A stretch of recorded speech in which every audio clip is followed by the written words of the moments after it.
It was another ordinary grey day. The desolation of dark clouds brooded over us, sullen and bad-tempered, like prison guards reminding us of our confinement on this broken earth, in our own broken lives. The meager light was fast diminishing, and that meant another night, blacker than dirty machine grease, beneath the brooding, bad-tempered clouds. I was tending bar at the pit, minding my own business and not making much talk with anybody, only the bare minimum necessary to sell that swill the proprietor called beer, and the liquor that burns so awful bad in your guts. It was high-octane torture, but many gladly traded one pain for another, and forgot themselves in the hours alone. Only one table broke the melancholy quiet. Only those at the table drank and laughed together, and smashed bottles and badly mistreated the bar wench and abused the other patrons and generally behaved like savage brutes, because that's what they were, demon kin. Those among us who abandoned us and betrayed us and sold over their own immortal souls in service to the devil and his wretched legions. The mark of the beast was on them, branded into them much deeper than meat deep, along with the taint and foul mutation of their eternal corruption. Yet they were all built like your fairly basic brick shithouse, and no one messed with them. No one ever stood against them. But young Thomas Miller busted open the front door at that moment and barged up to their table and promptly began beating his fists against Gerg, the biggest one amongst them demon kin. Gerg never noticed at first, and then laughed and then shoved the boy down. Tommy Miller hit the ground pretty hard, but the old hatred smoldered on his face, and he gritted his teeth. And spite and defiance were in that mix of emotions when he rose to his feet and pulled out his small sharp knife, which had been tucked behind his back. He held up the knife and said, "You bastards took my sister, give her back or I'll cut your guts out." And he was like a slum dog, desperately vicious and mean. And this was the language they spoke. This was the bare, savage, simple thought of their kind and kin. All written on the gleaming edge of that knife, all spoken in the brutal contempt on the boy's face. The demon kin understood violence, before all else, as the underlying bedrock beneath all things. And now Clompton Thumbcutter spoke, slowly and purposefully. And it was like a wet stone, rasping repeatedly along the edge of steel. "Listen to me, boy. We take lots of women, and we don't care about any particular one. And whatever you know about your sister, you better know this the most. She's not never coming home." Thumbcutter was the leader. He had many scars on his face. His ragged clothing was dirty and torn beneath his battered armor. And that nasty one, Muncher, he was there with them too, and he spit tobacco on the floor when Thumbcutter was done talking. The boy hesitated. He breathed fiercely, gathering up all his rage, stirring and stoking up the fires in his chest. Then he rushed forward, that knife raised so that the flames of the hearth fire reflected on its edge. Gerg kicked him hard with his heavy boot, and the boy fell back, all the way back into the table behind him, and that smashed when he hit. And that cement floor broke his fall, like all the hardness and brutal truth of this world. And now the three demon kin stood up. Thumbcutter and Gerg and Muncher. They slammed their table aside and stepped toward the boy. He stirred on the ground, broken and alone. More than his grievous pain, his tears showed his lasting defiance, his rage. But Thumbcutter and Muncher were drawing their brutal guns, and Big Gerg was tugging on the cord that started his massive concrete cutter. Their shadows fell over Thomas, like those cast by the sullen clouds that covered the entire world. I glanced down towards the shotgun underneath the bar. It was there, within easy reach. My courage was far removed from me and buried deep down, and I was digging for it. But I knew the demon kin would butcher the boy before I found it, before I clutched the worthy iron and metal that had once made me strong. In that moment, gears turned and articulated, and old, powerful machinery moved. And I knew that sound, and the demon kin knew it too. It was quickened steel, the heavy armor meant for men of great power, in an age from decades past, a time that fell into the rust heaps with all the broken iron. with all the broken dreams. And that armor, just even the sound of it, spoke of lost memories, and lost courage which was maybe yet now found. He let his cloak fall away from him, the man who still kept himself in the shadows. But he was rising, and he was tall in those shadows, and his armor was old and tarnished with age. And the machinery of his armor badly needed oil. That was evident when he stepped out of the shadow. And it was like he stepped out of a tarnished memory, and the many, many shadows of the past. Thumbcutter said it first. "You're dead, you're all dead, butchered to the last." And his voice trembled. Astonishment almost hid his fear, but only almost. And he was right. The man before him was dead, or should have been. His order had been defeated, altogether smashed by the frenzied legions of hell, and by Baphomet, that monstrosity that had torn apart humanity's last, best army, and torn apart all hope. Yet the stranger nevertheless stood there, despite what was or should have been, maybe even to spite what was or should have been. And I saw the mark on his shoulder pauldron, the Christ cross standing before twilight, defiant before the coming of the Evernight. Here was a Twilight Warden, probably the very last of his order. But if there were any remaining doubts about whether or not he was the dog's bollocks, the small miniature dragon on his shoulder growled, with great menace, and it breathed smoke because it was a true draconic, a small gleaming contrivance made with gold and silver clockwork, all the bitwork and the many cogs and gears encased in shining, polished steel. And each time they crafted one, the clockmakers in the shadowed past bound a dragon's soul to a red sapphire, and embedded the precious stone in the heart of the machine.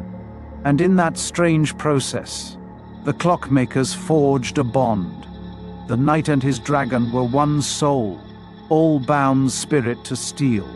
And that dragon again snorted fiercely as the stranger stepped forward, and the knight in the old tarnished, battered armor stood in front of the hugely powerful demon kin. But he was a Twilight Warden, strong in his faith, and he was strong with his tested iron and with his old sharpened steel. Fool that he was, Thumbcutter tried to intimidate him, and he said, "Well, maybe you're not dead, but you will be forever and ever if you don't mind your own business." But this was the knight's business, and he took all such brief moments for what they were, opportunities, times to consider and to take measure and to judge his adversary's competence. And the knight read the bravado for what it was, fear.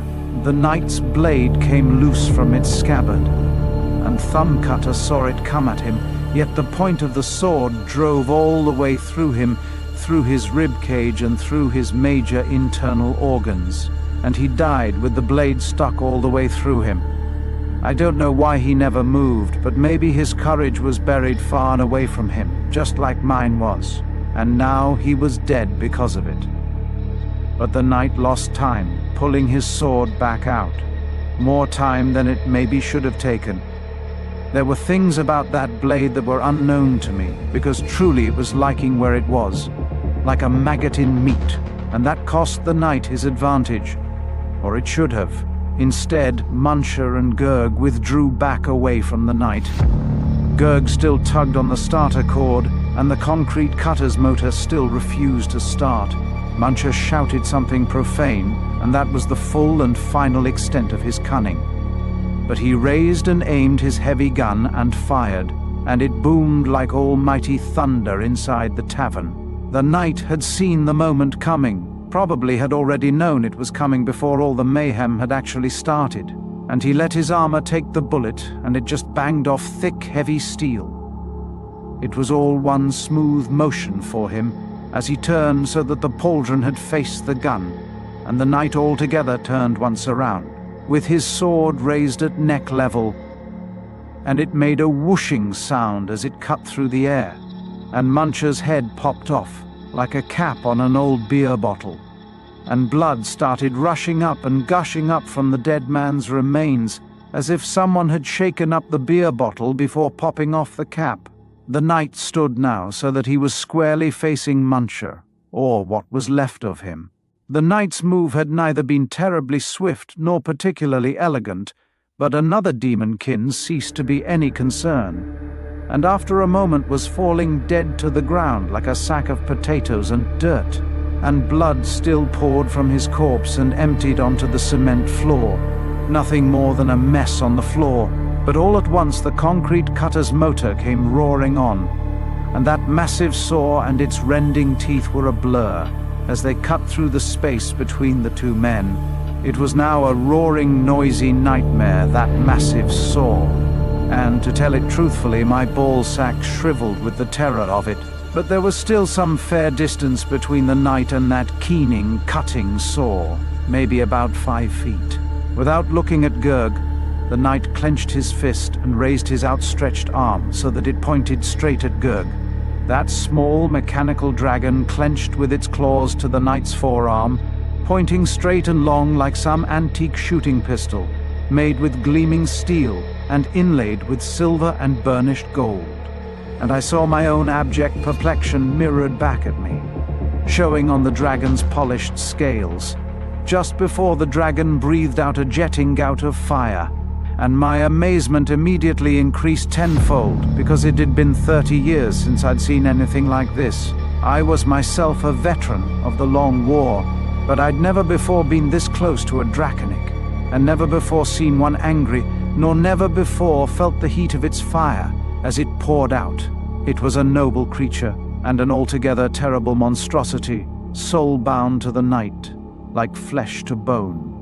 And while I stared into the depths of that grave reflection, Gurg and that immense saw were still moving forward, still cutting through that short distance, until the knight stepped aside, and big old Gurg fell past him, smashing dead on the ground, for then everybody saw that there was a hole in his chest where his heart had been, where the dragon's terrible fire had burnt a hole through him. Of Gurg's heart obviously nothing remained except some cinder and ash, but the stink of burnt meat was strong in the air. That saw clattered on the ground, digging a divot into the cement as a jagged tooth broke off. The noisy nightmare sound of the thing was gone. A new silence prevailed, an astonished silence. All the brutal, savage sounds of violence and hatred were gone. Only the knight was left standing, and he never made a sound. And he now stood alone, amid the fresh carnage and the dripping gore. He considered the mess he made, the death he wrought in only maybe a minute, maybe less. He stood for an awful long moment before he turned to me and the bar wench and meant to offer us coins, an apology and payment for the mess. I dismissed it and said, "Forget it, you took care of a mess for us." The knight nodded and walked towards the door. The bar wench punched me in the shoulder. She wanted me to take the man's coins. She was always one to take some easy coins. Frankly, that was why she was a bar wench and not a maid. And mind you, I was not a perfect man. I had spent my own coins. But Tommy Miller stopped the knight at the door. Not just a knight, I remembered. A Twilight Warden, a man of grave method and mien. And I wondered, under all that armor, in those irons under all that unyielding steel, was there really any man left? Amid all that machinery, was there any remnant, any humanity? But the knight let the boy talk. "Please, sir, they took my sister. They took her to Ironsworn. Please, sir, please get her back." The boy said the last part while staring past the door into the waiting darkness beyond our small town. "We were at the edge of them, the last pit stop before you found yourself walking into the Forsaken Lands. It was a wilderness of madness and demonic monstrosities and all the sundry obscenities you can imagine, and God only knows why we were living on the brink of it. Except sometimes you're living so empty and tired you don't feel right being anywhere else. But on the brink of it, the knight stood very still. His visor was down. His visor was always down. And the strange technomancy that let him see into the darkness glowed faintly red. His sword was back in its scabbard. He placed both hands over the pommel and slowly nodded his head once. Then he pressed the boy gently aside and walked into the night, directly toward all that waiting darkness. But what waited for him really was something worse. There are many roads to perdition, and it's said that for each man, there's his own private hell. It's not certain she ever had a name, but her love for him might be final and forever, and that would be his desolation, his everlasting damnation. I went there beside the boy. He asked me, is he going to get her back? I told him, you saw him when he gripped the pommel of his sword. It's made from cold iron. The whole entire core of the sword, it's made from cold iron, and it's a very rare metal, dug up from secret places deep in the bowels of the earth, and it's demon bane. It burns for them to touch it. You see, boy, he swore on cold iron, he will get your sister back or he will die trying. I took the boy, Tommy Miller, back away from the door and let it close out the night. An old forgotten poet once said, "The night is cold and I am sick at heart." Was there really any chance for him, for one man alone? All the demons of hell were upon the earth. They reigned upon the earth unchallenged at the end of the long war, and the old crows fed for days upon the piled dead. Against all the hopelessness in a truly God-forsaken wasteland, should you judge a man by his ultimate failure, or by the amount of dead demon meat he leaves for the crows? More was to happen before the end was known. So much more. Come back tomorrow with more coins for more liquor if you can stomach it. And maybe also for more words if you have a taste for them. Because talk is cheap, but stories, they're a magic as old as humankind, and the workings of them may cost you all that you believe about a sane and rational world. You have been warned. That's the show for tonight, folks. Thanks for listening.